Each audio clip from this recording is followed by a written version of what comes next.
आज की वीडियो में क्या क्या है, आप सबसे पहले यह मुलाहिजा कीजिए। ये जनरल ज़ियाउल हक के बहुत करीब थे, लेकिन 1987-88 में दोनों के दरमियान जरा सा फासला पैदा हो गया। जबकि दूसरी तरफ जनरल असलम बेग ने इस मौके से फायदा उठाया और वो बच गए।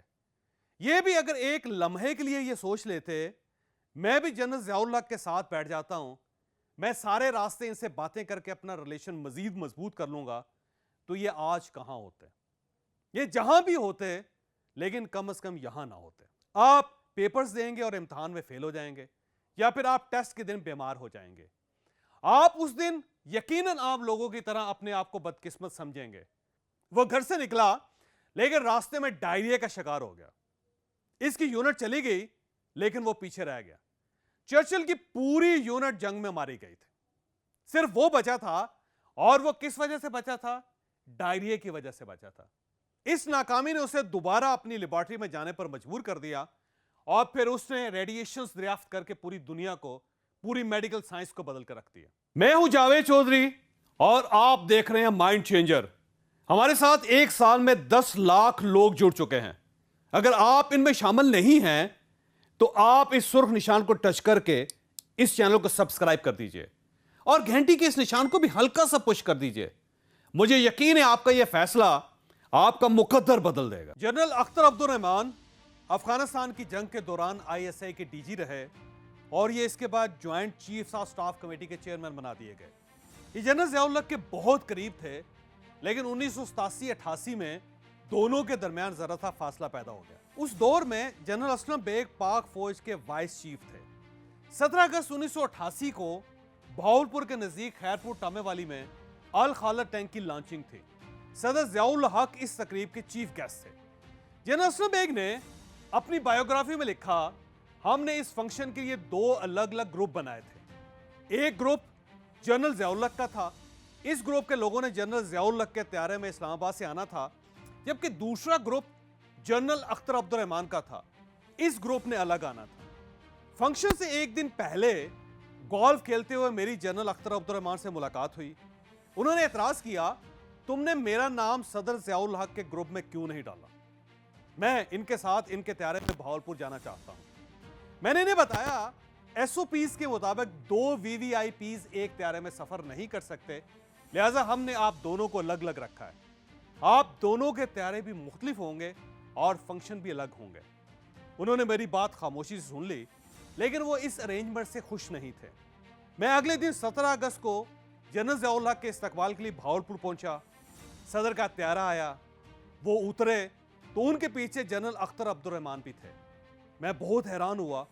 मुझे बाद में पता चला जनरल अख्तर अब्दुल रहमान ने सदर के मिलिट्री सेक्रेटरी को फोन करके अपना नाम सदर की फहरिस्त में शामिल करवा लिया था।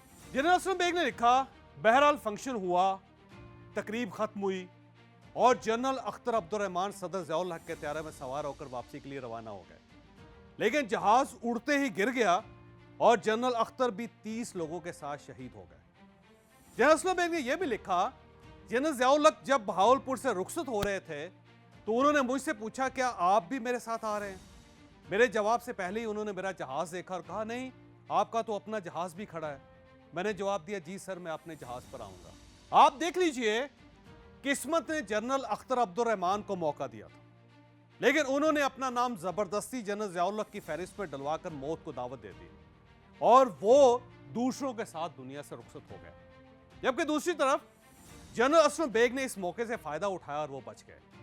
ये भी अगर एक लम्हे के लिए ये सोच लेते, मैं भी जनरल ज़ियाउल हक के साथ बैठ जाता हूं, मैं सारे रास्ते इनसे बातें करके अपना रिलेशन मजीद मजबूत कर लूंगा, तो ये आज कहां होते, ये जहां भी होते, लेकिन कम से कम यहां ना होते।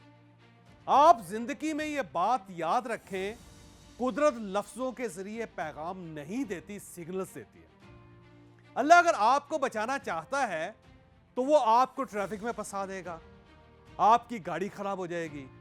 आप जब एयरपोर्ट पहुंचेंगे तो फ्लाइट के दरवाजे बंद हो चुके होंगे।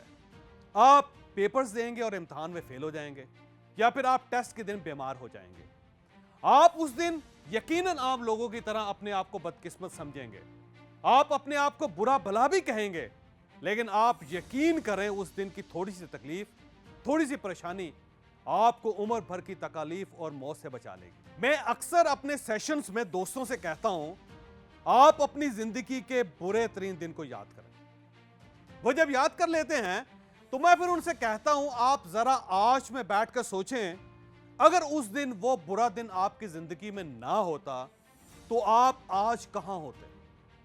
आप यकीन करें, लोगों का जिंदगी को देखने का जाविया बदल जाता है। आपने सर विंस्टन चर्चिल का नाम सुना होगा। विंस्टन चर्चिल पहली जंग अजीम में फौज के साथ महाज पर जाना चाहता था। वो घर से निकला लेकिन रास्ते में डायरिया का शिकार हो गया। इसकी यूनिट चली गई लेकिन वो पीछे रह गया। चर्चिल की पूरी यूनिट जंग में मारी गई थी, सिर्फ वो बचा था। और वो किस वजह से बचा था? डायरिया की वजह से बचा था। आप फर्ज करें, अगर उस दिन उसे डायरिया ना होता तो वो भी यूनिट के साथ मारा जाता। कुदरत ने उसे मौत से बचाकर दूसरी जंग अजीम का हीरो बनाया और बरतानिया का वजीर आजम। लेकिन अगर वो भी जनरल अख्तर अब्दुल रहमान की तरह डायरिया के बावजूद यूनिट के साथ जंग में चला जाता तो क्या होता? हम आज चर्चिल के नाम तक से वाकिफ ना होते। आपने मैडम क्यूरी का नाम भी सुना होगा। मैडम क्यूरी ने बेरोजगारी से तंग आकर जॉब के लिए अप्लाई किया था, लेकिन उसे जॉब ना मिली। इस नाकामी ने उसे दोबारा अपनी लेबोरेटरी में जाने पर मजबूर कर दिया और फिर उसने रेडिएशन दरियाफ्त करके पूरी दुनिया को, पूरी मेडिकल साइंस को बदल कर रख दिया। लिहाजा मेरा आपको मशवरा है, आप कुदरत के सिग्नल्स को समझा भी करें और उन पर एतमाद भी किया करें। अल्लाह के सिग्नल्स को जबरदस्ती तोड़ने की कोशिश ना किया करें, इसमें आपको नुकसान के सिवा कुछ नहीं मिलेगा। उलमा कराम कहते हैं, अल्लाह इंसान को छोटी तकलीफ देकर बड़ी तकलीफ से बचाता है। यह नुक्ता नजर 100% दुरुस्त है। आप अगर अच्छी जिंदगी गुजारना चाहते हैं तो इस नुक्ते को समझें भी और इस पर यकीन भी करना। आप यकीन करें, आप बड़े बड़े डिजास्टर से बच जाएंगे। आपको अगर ये वीडियो पसंद आई हो तो आप इसे किसी न किसी के साथ जरूर शेयर कीजिएगा। ये इंशाल्लाह किसी न किसी का माइंड और फिर मुकद्दस जरूर चेंज करेगी।